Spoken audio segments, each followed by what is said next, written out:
Go. Hi, my name is Lorcan and I'm here with Cara and we're here with Joanna at ICT at EDU. Joanna, you are currently researching ways to reimagine science education to increase engagement. Can you tell us a little bit about this?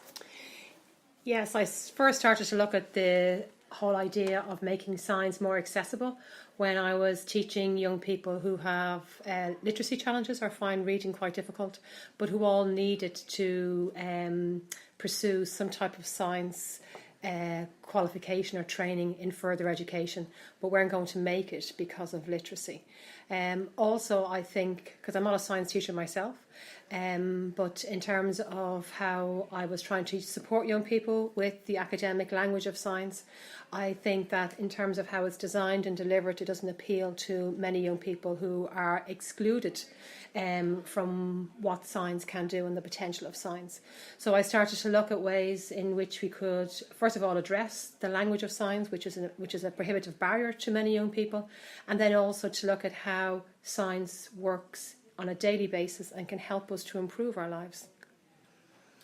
So today you focused on the authentic voice. So how can we bring authentic voice into education?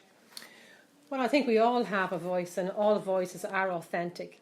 I think if we want to make it more inclusive, I think we need to start looking at the power dynamics behind who allows or which voices are allowed to be heard and who gives permission for voices to be heard.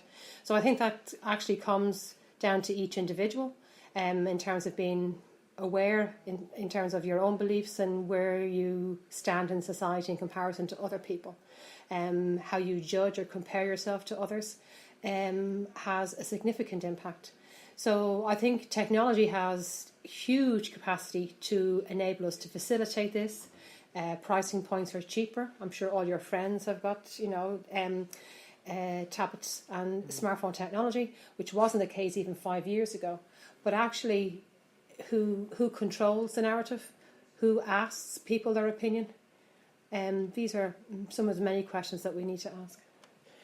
What inspired you to become involved in education? I think I became inspired. I think I always wanted to be a teacher, but I can't really pinpoint when I knew I wanted that.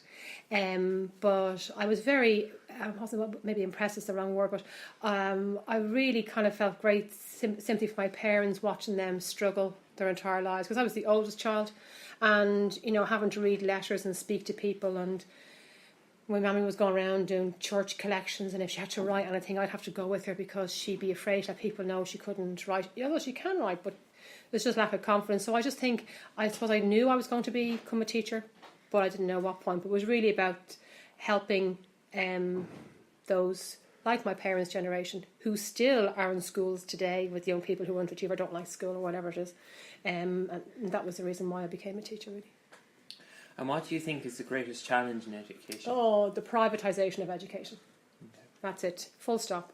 That education is not free, that there is insufficient time for teachers to develop, there's insufficient payment for teachers, there's insufficient respect for teachers, there's insufficient recognition of the fact that it takes you 15 years really to become comfortable with your subject, to become comfortable and confident in your profession. Constantly talking about lack of money and money that's not there, I would disagree with, but charging young people to go to higher education, it's the funding for me is the issue. Thank you. Well, thank you.